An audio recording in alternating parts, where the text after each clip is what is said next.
कहानी उस मोड़ पर पहुंच चुकी है जहां रिश्तों की डोर इतनी उलझ गई है कि सुलझाना अब आसान नहीं।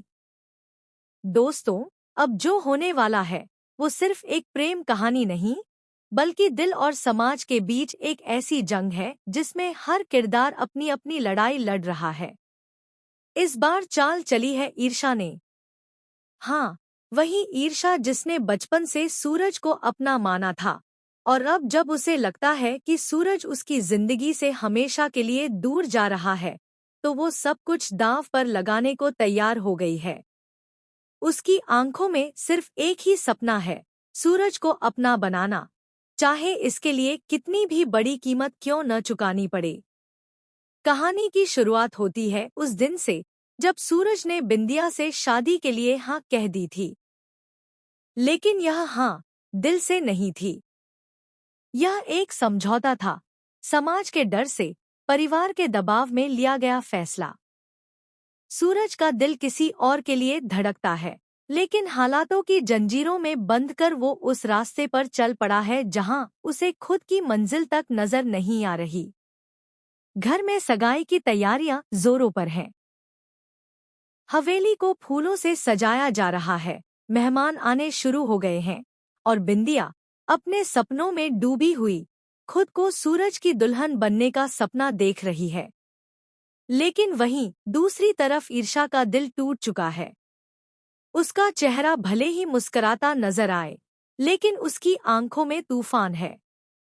वो जानती है कि अब अगर कुछ नहीं किया गया तो सूरज हमेशा के लिए उसके हाथों से फिसल जाएगा। सगाई का दिन आ पहुंचता है। सबके सामने सूरज खड़ा है, लेकिन चेहरे पर खुशी नहीं है। जैसे ही वह बिंदिया को अंगूठी पहनाने के लिए आगे बढ़ता है, तभी ईर्ष्या एक चाल चल देती है। वह किसी को कुछ बताए बिना एक पतली सी रस्सी बिंदिया की उंगली में बांध देती है और कहती है, अब अंगूठी पहना ही दो। सूरज जैसे ही अंगूठी पहनाने जाता है, रस्सी अचानक टूट जाती है और अंगूठी हवा में लहराती हुई सीधे जाकर गिरती है। ईर्ष्या के हाथों में सब सन्न रह जाते हैं। कोई कुछ समझ नहीं पाता। तभी सूरज के पिता ताली बजाकर कहते हैं, भगवान की लीला देखो, खुद ईश्वर भी चाहते हैं कि सूरज और ईर्ष्या एक साथ रहें। यह बात सुनकर पूरा माहौल ही बदल जाता है। दाई माँ को यह सब बिल्कुल पसंद नहीं आता।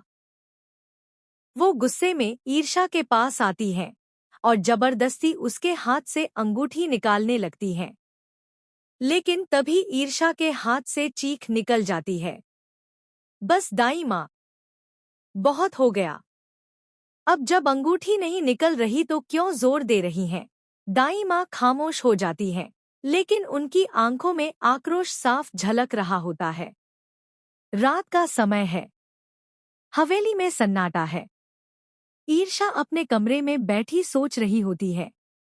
वो खुद से वादा कर चुकी है कि सूरज को किसी और का नहीं बनने देगी। वो सूरज के कमरे में जाती है और कहती है, चाहे तुम मुझे चाहो या नहीं, लेकिन मैं तुम्हारी शादी बिंदिया से नहीं होने दूंगी। अब देखो मैं क्या करती हूँ। अगले दिन मेहंदी की रस्म है। सब उत्साह में डूबे हुए हैं। बिंदिया के हाथों में सूरज के नाम की मेहंदी लग रही है। सूरज भी चुपचाप बैठा है, मानो उसकी अपनी खुशी किसी और के नाम लिख दी गई हो। तभी ईर्ष्या वहां पहुंचती है और सबके सामने ऐलान करती है, मैं भी अपने पति के नाम की मेहंदी लगाऊंगी। मैं सूरज के नाम की मेहंदी रचाऊंगी। बिंदिया तड़प उठती है, तुम क्यों जबरदस्ती अपने नसीब में उसका नाम लिख रही हो? वो तुम्हारा कभी था ही नहीं। ईर्ष्या मुस्कुराकर जवाब देती है, ठीक है, अगर आपको बुरा लग रहा है तो मैं इसे अब